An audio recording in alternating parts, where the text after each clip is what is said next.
Wasn't reaching two movies here. Now, 2020. Now was a lot of great movies in 2024, but lots of films this year sort of ended up becoming underrated. Like not many people really talk about since the release and all that.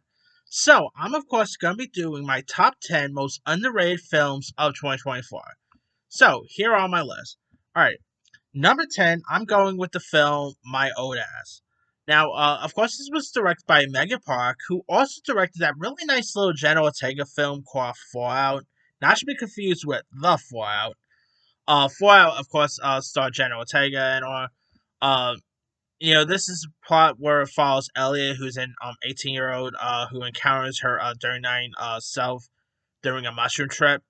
And Mason Stella, who of course I remember her as the younger sister from that show Nashville.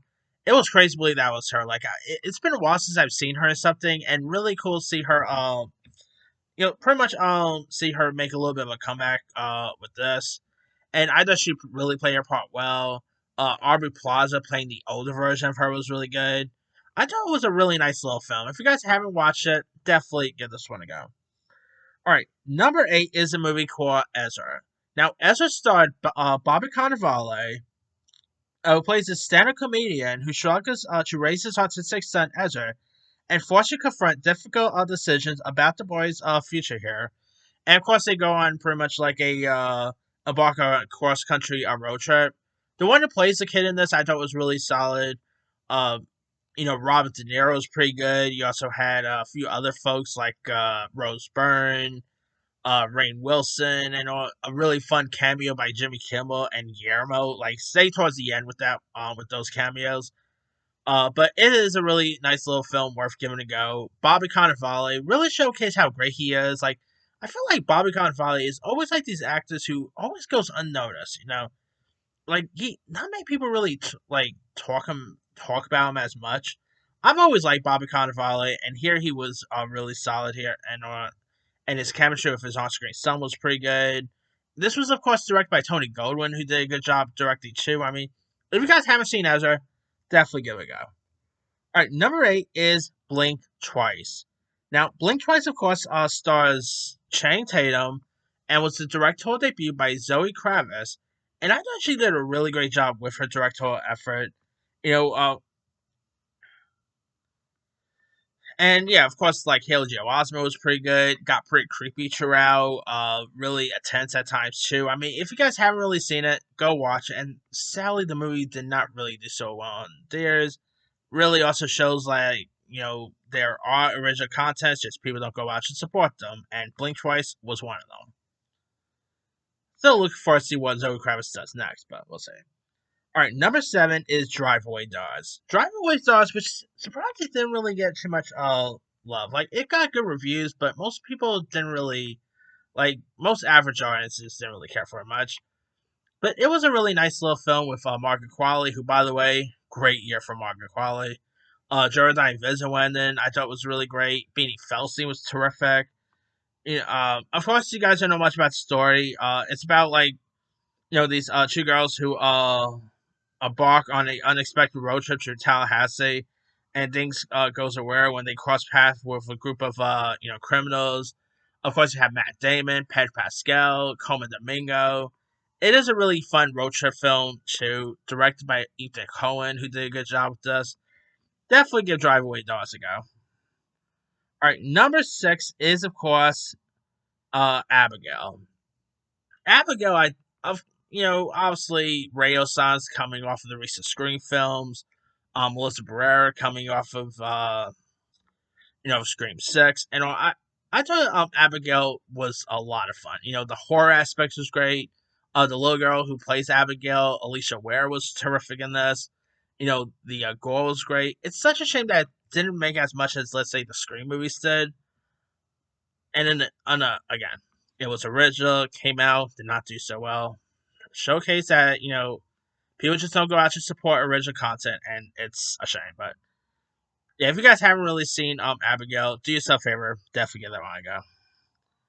All right, number 5 is Scramble. Now, I know a film about a woman wanting to like freeze her eggs may not sound like an interesting premise, but it actually has a lot of heart to it. Of course, Leah McKendrick, who directed and wrote and starred in it, did a really good job. The other cast members, like Clancy Brown, was great in this. Adam Rodriguez, like you had some really great supporting players in this as well. Really nice little film if you guys haven't seen it. All right, number 4 is Kinds of Kindness. Now, Yorgo Lanthimos' film Poor Things last year gained rave reviews. Unpopular to say, I think Kinds of Kindness is his better film, and I kind of wish this one got more praise more than Poor Things did. But maybe because it's the anthology route, maybe that could be it. But Kinds of Kindness was really good. Like the three stories that was like anthology stories that was shown in this, I thought was really cool. Like the cast of characters like Emma Stone, Mark Qualley, Jesse Plemons. I mean, William Dafoe was great in this. If you guys haven't really seen Kinds of Kindness, definitely give that one a go. Can't wait for Yorgos' next film, Begona, so we'll see how good that one is. All right, number 3 is Suncoast. Now, Suncoast came out like in theaters and Hulu back in February, starring Nico Parker. And if you guys want to see how great Nico Parker is before you watch her in the upcoming How to Train Your Dragon reboot, go watch her in Suncoast. Or maybe Last of Us too, but Suncoast really made her shine. You know, this is, of course, where like a teen played by Nico Parker, who lives with her strong-willed mother, must take her brother to a specialized facility, and she strikes this unlikely friendship with a activist at a protest surrounding a landmark medical case, which is, of course, the Terry Schiavo medical case. You might remember that one years ago.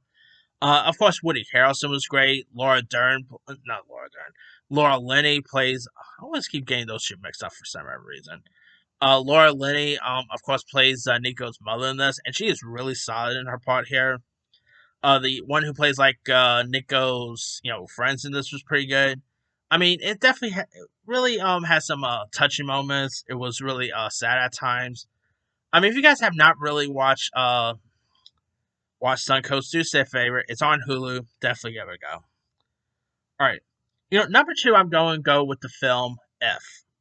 Now, of course, if it's the Imaginary Friends, like the better Imaginary Friends film this year, definitely not imaginary. Of course, Ryan Reynolds was great. It was really charming. Directed by John Krasinski, who did a great job of directing this. I thought it was a really nice, charming film worth giving a go. The effects was pretty good. I mean, it's such a shame it did not really do so well financially. Like, again, it's an original concept, but no one wants you to go see it, which unfortunate, but anyway. And my number 1 most underrated film of the year is Delma. Of course, starring June Squibb. As a 90-year-old woman who ends up getting scammed, and then she travels with the late chef himself, Richard Roundtree, to get what was stolen from her. I mean, if you guys have not watched Delma, it is a lot of fun. Definitely has some fun humor to it. Who knew that a 90-something-year-old a 90-something-year-old actress like June Squibb could actually do some really good stunt work, and she really paid off pretty well there.